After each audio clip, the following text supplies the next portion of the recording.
crispy ang mga hand-painted bayong ng isang local artist mula sa Dilasag, Aurora ay hindi lamang fashion statement, ito rin po ay simbolo ng women empowerment dahil po sa pamamagitan ng kanyang bayong business ay nakakapagbigay siya ng hanap buhay sa ibang babae sa kanyang komunidad. Panoorin natin to. Makukulay, detalyado, at talaga namang mapapawaw ka sa modern hand-painted bayong bags na ito na likha ng isang local artist mula sa Dilasag, Aurora. Ang kanyang mga obra, umabot na rin sa iba't ibang mga bansa. Pero ang mas nakakabilib pa ay ang kanyang kagustuhan na makatulong sa kapwa niya babae. Si Godiosa Macabacquiao ay pangatlo sa 4 na magkakapatid. Sa edad na 21, nag-umpisa ang kanyang small arts and crafts business journey.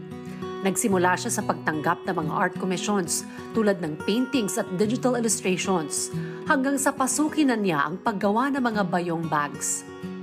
Graduate ng Bachelor of Science in Computer Science si Godiosa, pero mas pinili niyang magtayo ng sariling negosyo kaysa magtrabaho sa ibang kumpanya. Kasi nung una hindi ko rin po inakala na magbebenta po ako kasi nga po mahihain ay parang alanganin po gano'n. Pero nung nakita ko po yung pinagkaiba nilang dalawa, mas pinili ko po magnegosyo kasi hawak ko po yung oras ko. Gawa ang kanya mga bags sa recycled polypropylene plastics na kanyang nilalala. Pagkatapos ay pipintahan ng design na pinili ng kanyang customer.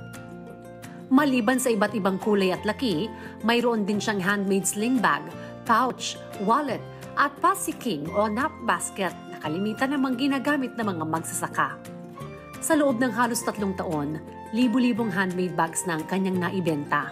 Nakarating na rin ito sa mga bansa gaya ng the Netherlands, USA, Canada, India, South Korea at Singapore.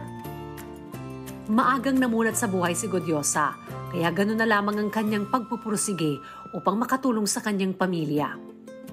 Sa likod ng tagumpay ng kanyang negosyo, hindi nawawala ang kanyang kagustuhan na ibahagi ito sa pamamagitan ng pagbibigay ng trabaho sa mga kapwa niya babae sa kanilang komunidad.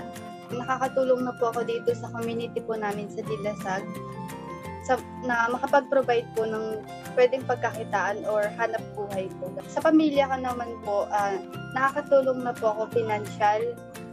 Nasusuportahan ko na din po yung kapatid ko na nag-aaral ngayon ng high school.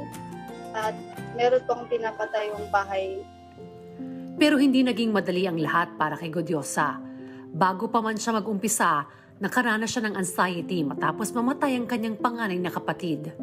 Bukod pa roon, may pagkakataon na nakaranas siya ng pangungustyon at diskriminasyon mula sa ibang tao.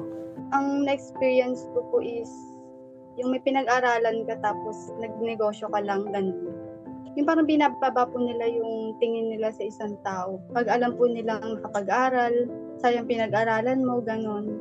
Pero karamihan naman po ng mga customer ko dito, na-amaze naman po sila na bata pa lang daw po nakakapagnegosyo na. Pero ang lahat ng mga balakid na iyon, ang lalo pang nagpalakas kay Godiosa. Ngayon, masaya siya sa lahat ng oportunidad na dumadating sa kanya. Abala siya sa paglahok sa kaliwat ka ng mga bazaar at trade fairs para maipromote ang kanyang mga obra. Totoong nakakabilib ang babae sa maraming aspeto.